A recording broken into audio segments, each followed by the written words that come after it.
What's up, guys? Welcome back to the channel. First off, happy 4th. So in today's video, we're gonna tear apart this 250R.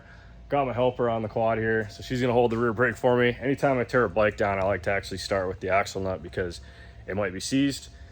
Time and time again, I've seen guys that have worked for me and just guys in general that work on quads, they'll start tearing their bike apart and they forget to loosen that axle nut. They end up doing it on the floor or on the bench, and that's never fun. So I'm gonna flip the camera around. Let's show you guys tearing this bike down.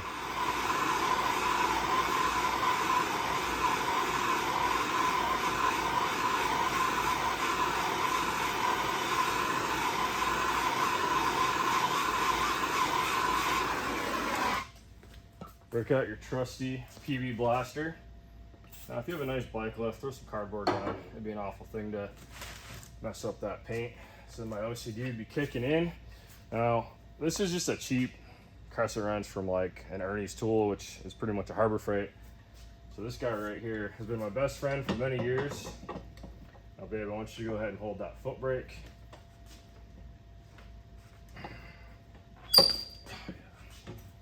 Now, this bike actually came with a lock nut already all the way over, which I guess helps me. Not good for riding it though, but luckily the axle nut was semi-tight. So she's actually coming off pretty decent.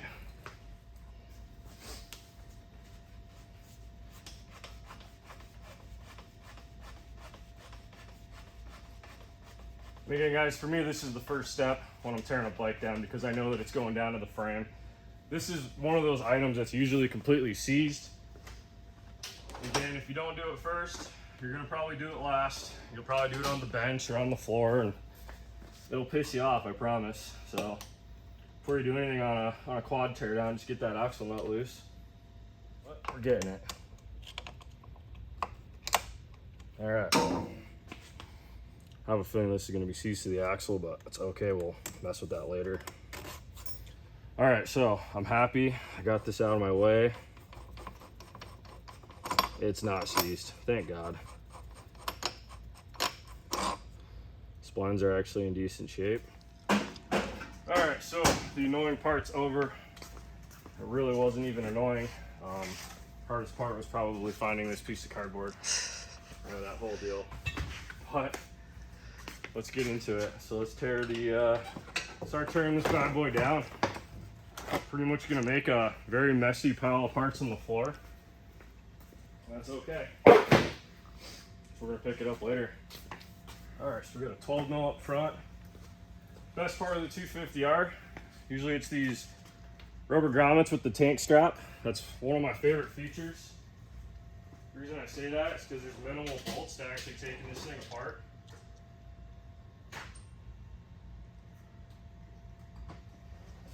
You guys are going to see me use a lot of electric tools. I generally keep everything ready to go. So I'm going to have an 8, a 10, and a 12. I'm just going to more or less run back and forth to the bench. Oh man, that might come out harder than the rest of it. There we go. Gotta get my tray. Now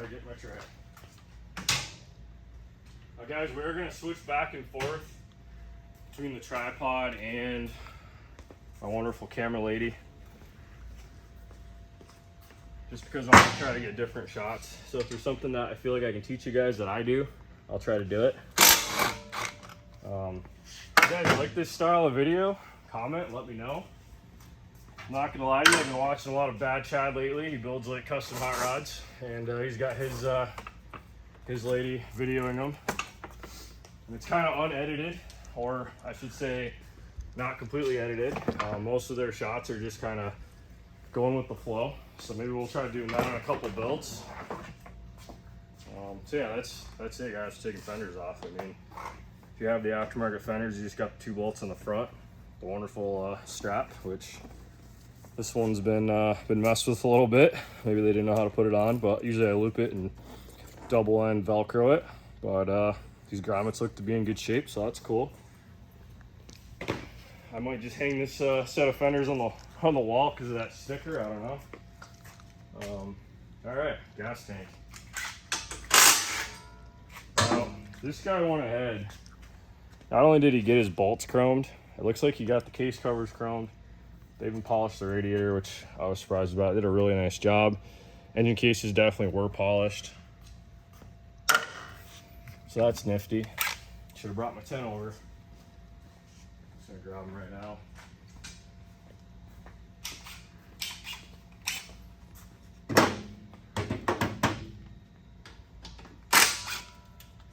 Get the little petcock off of here. I'm hoping it's actually shutting off. It might not be. We're gonna find out. Let me grab a flathead. We're gonna find out. I grab a Phillips while I'm at it too.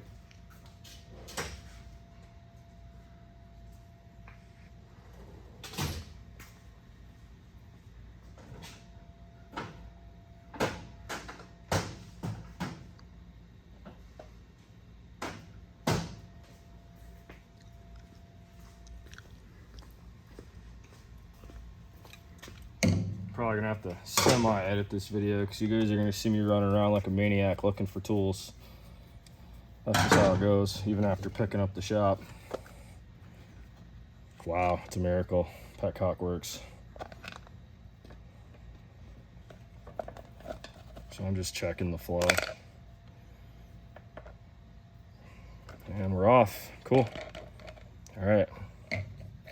Go to the other side.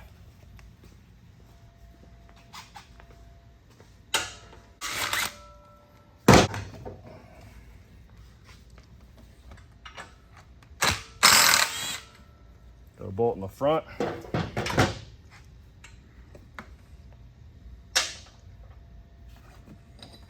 Slips right off. So there she is. Still has all the correct mounting, which is nice. Got the rubber grommet. We're supposed to be a collar that actually slips into this grommet so it doesn't crush it when you tighten it. So this part is incorrect. Now I'm just gonna probably grab a piece of paper and start jotting notes down, but I'll just save that for later. You guys don't need to watch me do that, but I'm gonna take mental notes and I'm gonna watch this video again after just to remind myself everything that I find. So now that we got the plastic off, you guys can kind of see the top of the chassis. Now, like I was saying in the last video, we're gonna go through and we're gonna find every crack. So if you come around over here, this isn't a big deal, but again, little Johnny was learning how to weld, just like the swing arm. It's unfortunate, guys. If you don't know how to weld, just have somebody TIG weld it. There's nothing wrong with MIG either. I mean, you can do beautiful welds with MIG, but seeing the little bird poop on there is not too exciting. But it's okay, because we're gonna go through and we're gonna fix it all. But you guys might hear me cry about it in the video, because I see you got the welds and start pouting hard. It's okay. So now that I'm right here, I'm just gonna start unbolting stuff. So I got the old trusty 10 mil out, so let's just start unbolting. I'm gonna leave the tray kinda in the center. Just keep throwing the bolts in it as much as I can. Most of these are gonna get replaced, so I'm not too worried about it. And there's not a lot of hardware on these bikes, so I mean, you can go through and label them as you tear them apart. I've done it quite a bit, so I'm not gonna label anything. We're just gonna go for it. Oh, it gets better. It gets better. Remember those self tappers we were using on our tin on our building? That's what that guy put on here. But I am actually happier with this than that poopy weld on the other side. I'm a lot happier with this. I'm gonna take those out. We're gonna re-weld that. But nice use of the panhead self tapper. Nice use of it.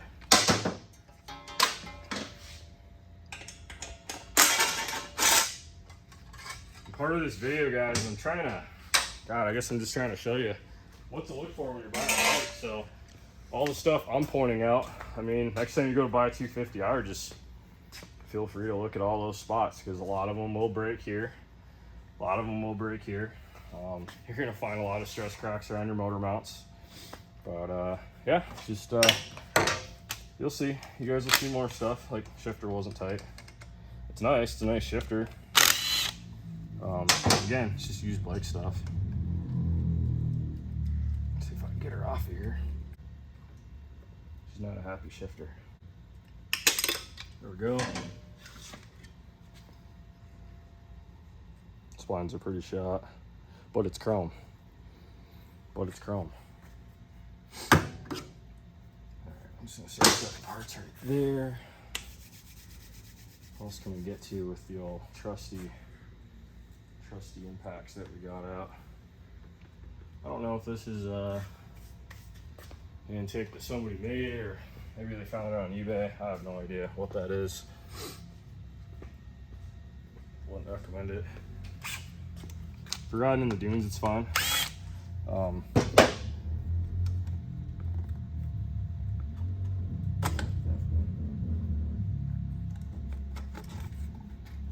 Sounds like a motocross race outside. I don't know if you guys can hear that in the camera.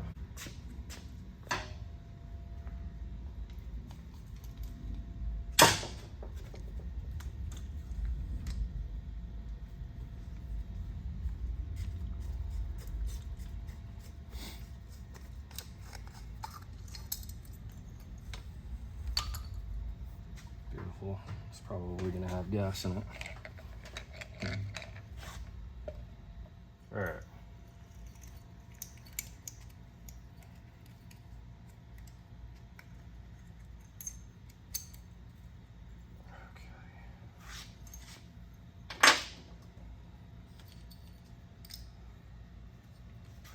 That came off the end. Remember we were having throttle cable issues? That could have been part of it. This might have been pulling off. You can see it's kind of, looks like somebody actually cut this cable shorter, but it is what it is. We're gonna replace it. All right, so we made it this far. Pretty excited about it. I'm gonna start draining the oil.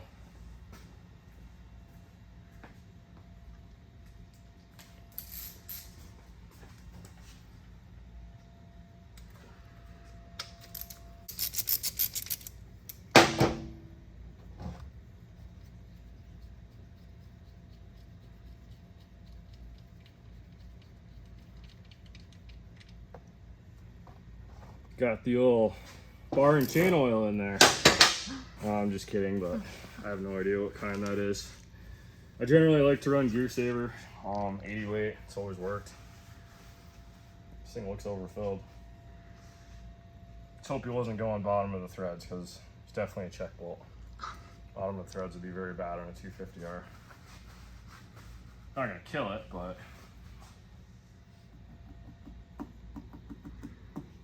all right, we'll let that keep draining.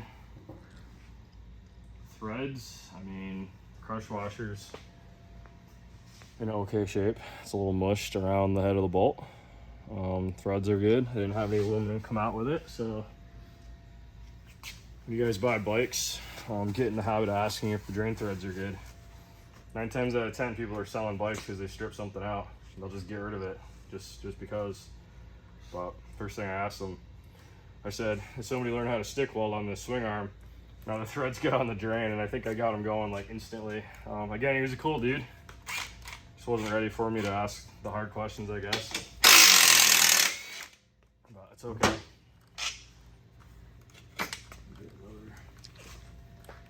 Right here. I love my magnetic dishes.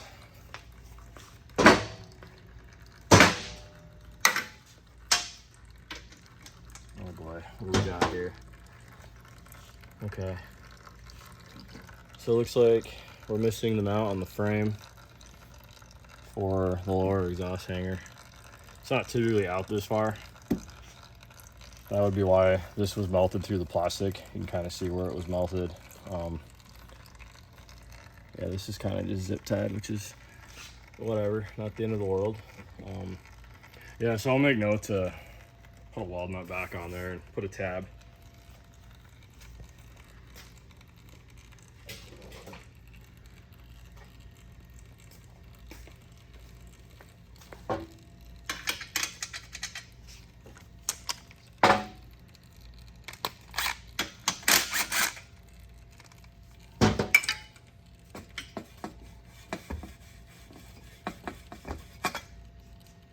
Still got the O-rings in there, that's good. She was definitely leaking though. Yep. This is baffling because that is a screw screwed into a rivet. I've never seen that. That is special. I'm gonna guess the rivet was leaking. Yeah, she's a leaker. So it's gonna be two things. It's gonna be possibly a crank seal. I've also seen guys put motors together and they just don't seal it off properly, and you're getting transmission oil leaking into your crank area, generally from the counterbalancer area or the transmission side. But usually it's the crank seal on the transmission side that would be sucking all the oil in, making it run like ass, and then you're gonna get shit dripping out like that. You should never need to try to plug your rivet with a self-tapper. We are gonna save this though. We're gonna rescue this exhaust. I wanna make it beautiful, and yeah, we'll reuse this. This is a good pipe. But we're gonna get rid of the screw that's in there. Oh man. Happy 4th, everybody. We got screws going into rivets today. This is a mint.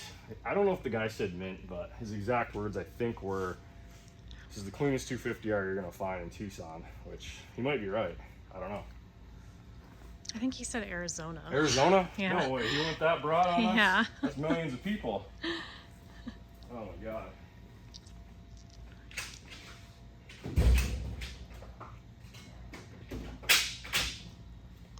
It's all right.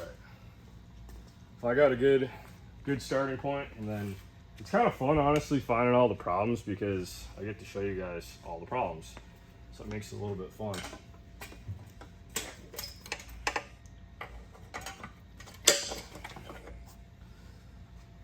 Alrighty then.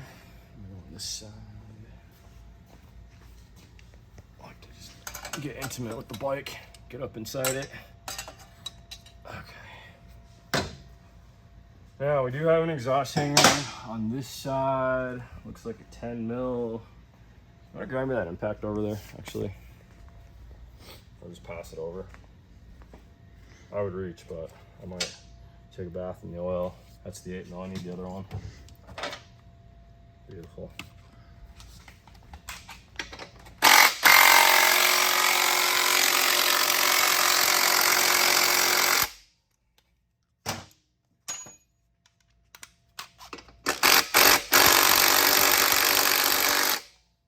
I'm just gonna go ahead and try for that one now. We got some hardware store. Hardware, it's like a 13. That one came out though. I'm happy it has the exhaust hanger on it. I really am. Okay. I'm just gonna keep all the exhaust stuff with the exhaust stuff.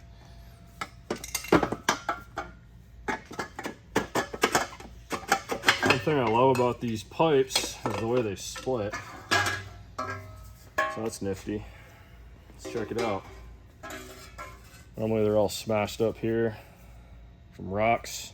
It's actually in really good shape. It looks like somebody did hit this weld right here and kind of dent this in, but that is very, very minor. Yeah, it's in decent shape. Happy with it.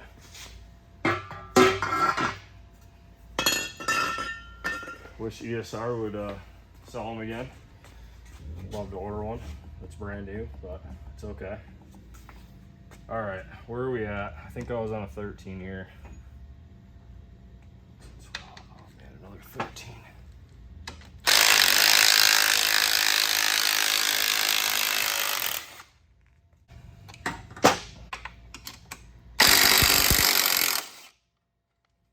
Nice little billet spacey on there.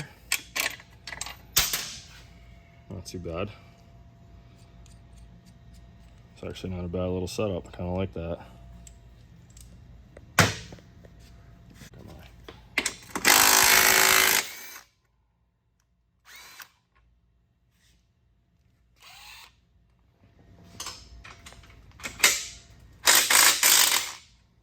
Chrome is cool on the bolts for sure when it's not too thick. So then you end up damaging them. So make sure you're using a 6-point. Beautiful.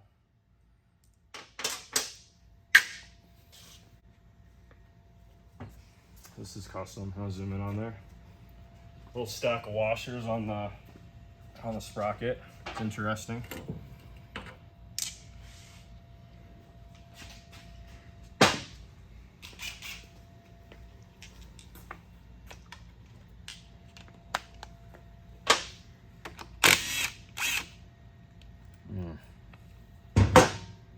One washer, two washer, three washer. Oh boys, come on baby.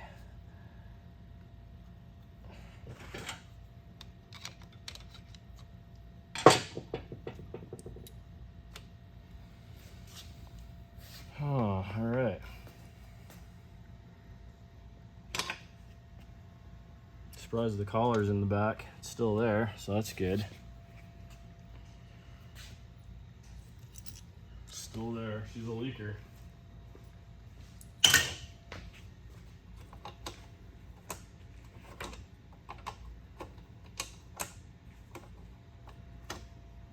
Okay, I'm going to pop the master link.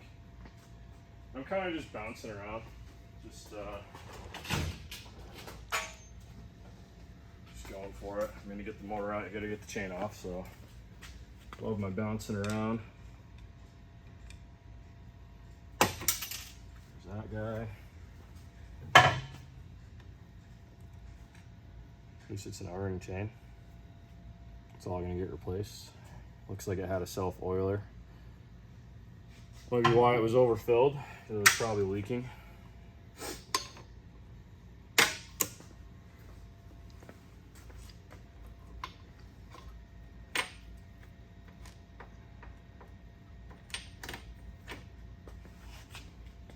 She shot. Oh boy. Yeah, that's impressive. That is impressive. I mean, like the teeth are still there, but that is so shot. That would have been an awful thing, having the chain go through that beautiful case that has no damage.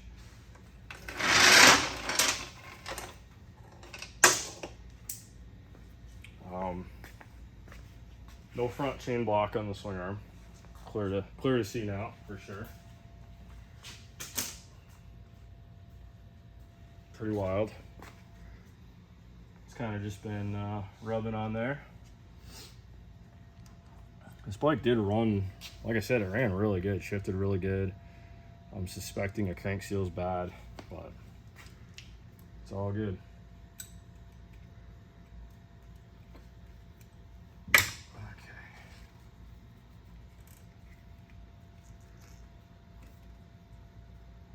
Like an aftermarket stator.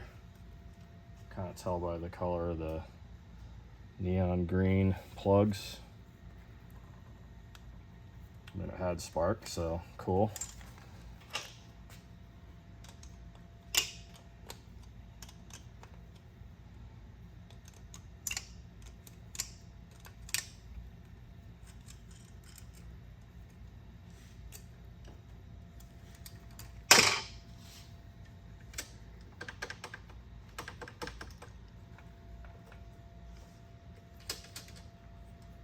This is one of those like MGO little clutch levers. It's kind of like a shorty.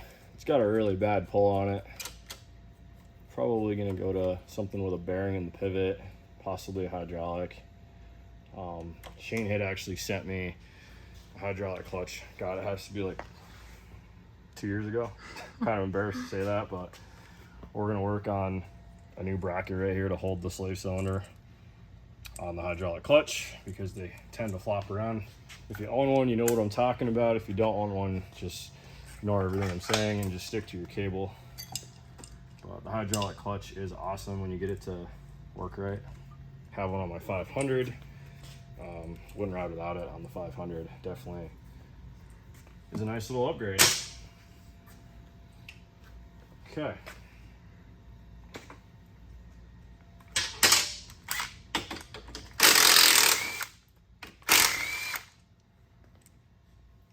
Tray over the other side.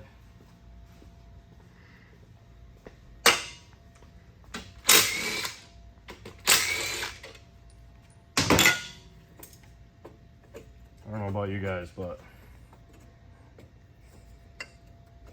it's not very tight. So we're gonna have all that. Let me grab some more tools. It's a pretty typical used bike. Generally everything is wrong. Just how it goes. Unless you buy one from like a pro motocrosser that actually, you know, race prepped his bike and did it proper. I shouldn't say pro. I mean, anybody that races is generally going to take care of their bike. From what I've seen, their level of care is a little higher than the average, you know, sandpit rider.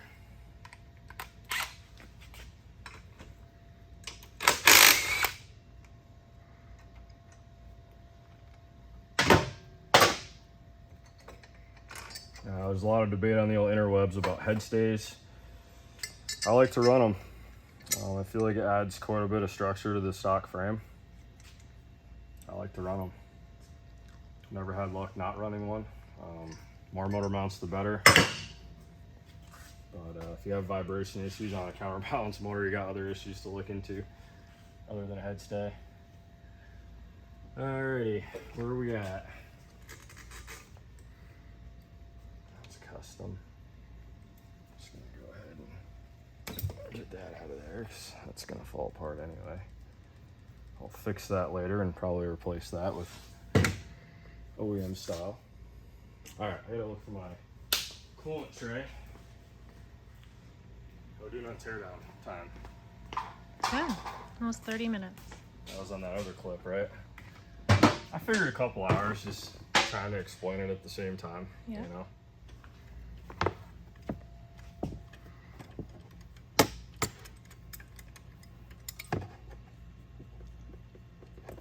Oh,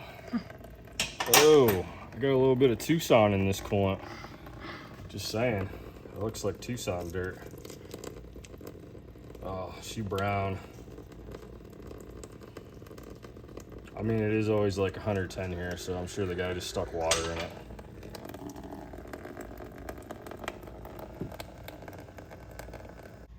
Oh, little Johnny forgot his crush washer too. We'll fix that. Another mental note. I'm surprised it wasn't dripping. It probably just rusted itself shut. Like I said, I wouldn't be riding it like this for sure. So when I buy a bike like this, I just tear it right down to the frame and start over.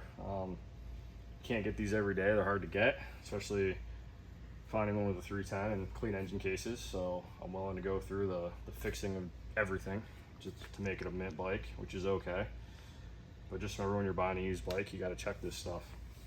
I'm not saying during the coolant while you're at the dude's house, but you start seeing, you know, sheet metal screws and bubble gum, and you got the double bubble up here, and again on the swing arm, you start seeing stuff like that. I mean, kind of shows you, I guess, what the owner either thinks or doesn't think about, or I guess where they are in life, because they're just not taking care of stuff.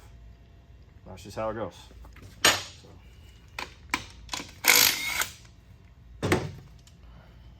That came out nice. I'm happy. Again, more Tucson dirt. Oh, she rusty. She rusty and crusty.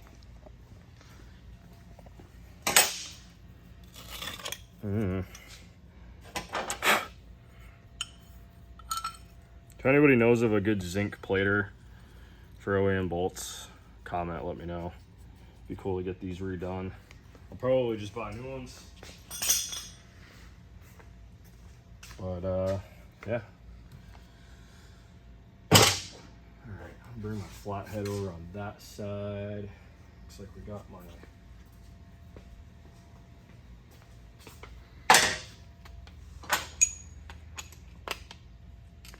now, like I was saying, guys, this frame is an 87.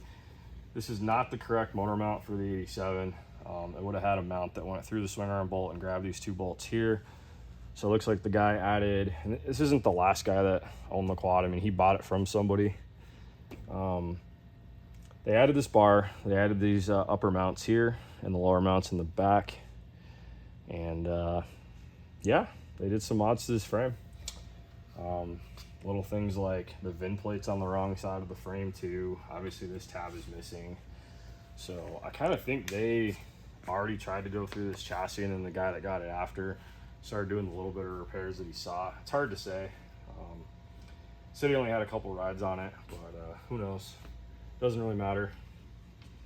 I just try to be a little bit of a detective and I guess think about what people did and what they're thinking, just so I can make sure and fix absolutely everything on it and do it right. You guys know we do a lot with the modern three-wheeler stuff, and you don't really run into this stuff with dirt bikes. They're generally a little bit cleaner. They're also quite a bit newer. I mean, this bike is an 87, so it's as old as I am. We're probably the same age, at least the frame. Yum yum. Yum yum.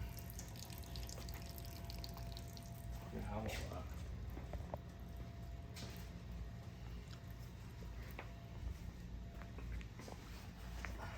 All right. A little mess going now. So what that tells me is, man, this thing has to be plugged up in some way, because it was actually holding coolant on that side. So I'm just guessing. Could blow through it, but she was holding a little bit of coolant. All right. What else are we? Get this top hose off. See if we can get some more coolant all over the place. Really breaking in this lift today, guys. We've only been doing brand new bike builds on it till now. Oh, it's a good day. It's a good day. She just doesn't want to drain. Yeah.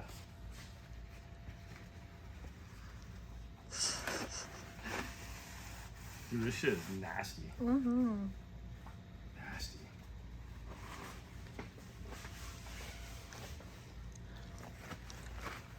What did I say? Put a paper towel in it, right? Just gotta put a paper towel in it, and it's all better. Okay.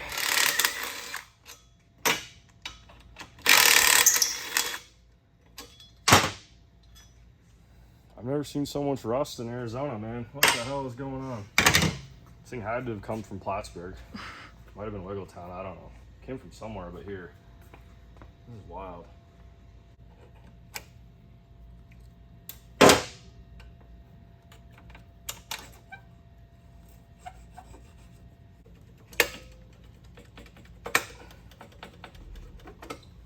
Actually surprised how tight that is. I think when they chromed it, tightened up the hole. I generally like to run a -1 brake pedal when I'm running one of these, especially with a Pro Peg.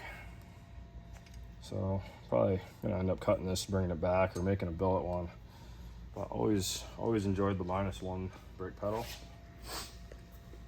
This bolt, and then this bolt. So we'll start with the lower one first.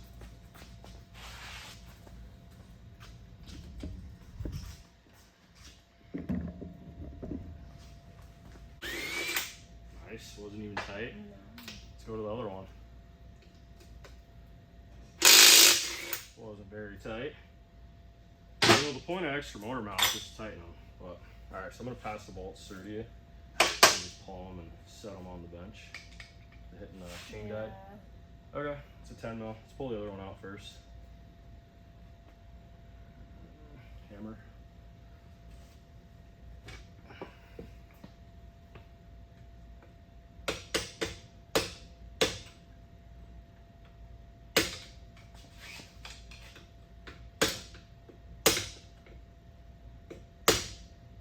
You know, the nut wasn't tight, but the bolt is very tight in the frame.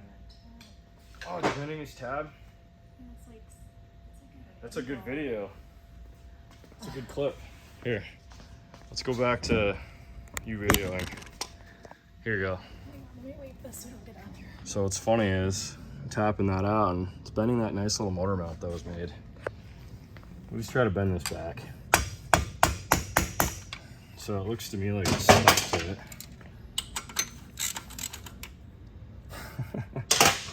Alright, so you just watch that. Tell me if it's bending again. That's good now. She's good now. Beautiful.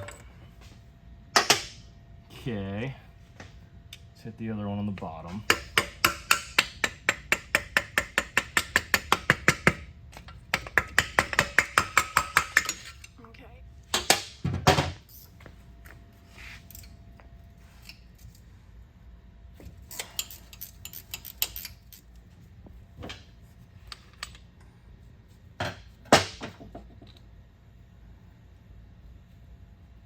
Beautiful. Beautiful. Man, I gotta go through and wash everything on this. She dirty. Alright. Yep, a little bit of grease would have went a long way on those guys, but I'm just happy they came out. Alright, so everything is, I guess, unhooked from the motor so far. Oh, got another problem. Now, I'm not gonna lie, there's better dimes stacked on that silicone right there than there is on the swing arm. Impressive silicone job. Just glad I saw that. I would have saw it when it came out. I did not see this when I went to pick it up. Now, if I would have been more on my game, I could have tried to negotiate a little more on the price, but I'm kind of having fun with it, I'm not gonna lie. Just getting to show you guys all kinds of bits and bobs that are not a good time. Let's see if I can drip some more coolant everywhere.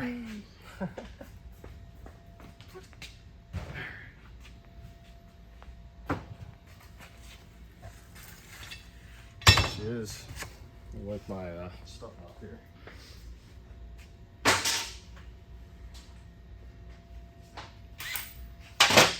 Cool. All right, there she is.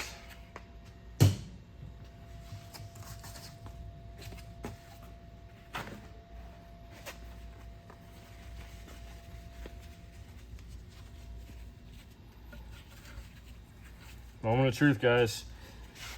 Are the cases in good shape or not? They appeared to be halfway decent.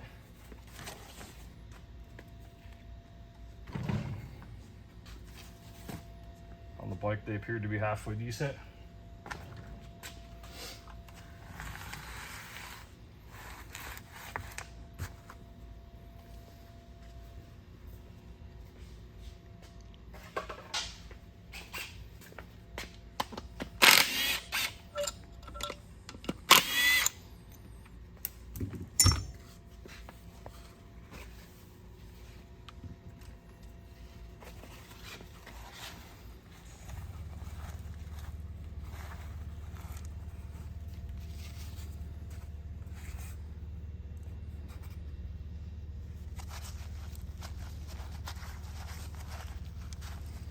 It's in good shape.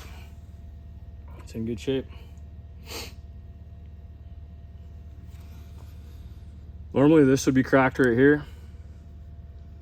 You'd see a split top and bottom. This dude went heavy when he polished the cases. You can see he kind of almost rounded the edges over on everything. Everything is kind of rounded over. A little heavy on the polish, but yeah, no chain rash at all. Really happy about that. Got a little bit of something going on here. That's the chain rubbing, but it's nothing we haven't seen before.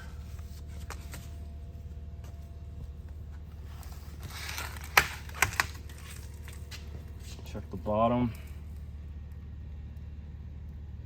It's really, God, it's really in good shape. A little goober. Treads were good. Tightened back up. I was happy about that.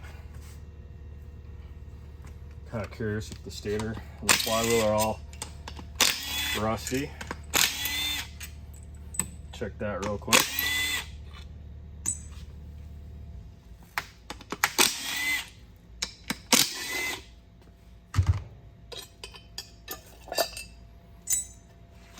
Ew. Ew.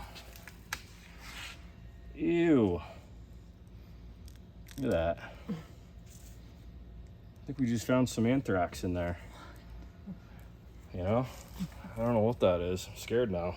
Look at the cover. Yeah, she's dirty. Yep. Yeah, it's just a little bit of corrosion. A lot of these, you buy them and they're just nasty like that and you lose spark. This one did run, but not the greatest, so that could be why. But. Alright guys, that's it for today's video. Today's goal is really just to get going on the teardown. It's July 4th, so we're gonna head out of here and go have some fun. But hope you guys enjoy your day off from work. Hopefully you're out in your garage tearing your bike apart too, and stay tuned for the rest of the video. We're gonna do a follow-up video on doing the rest of the chassis. After today, I can tell this thing's gonna be fun to tear apart. We're gonna do a couple things like strip bolts and you know, the basic stuff on a used bike. But if you guys like this style of videoing, comment, let me know. Definitely share the video if there's anybody you know that's building a quad and they want to see, I guess, start to finish on what to do.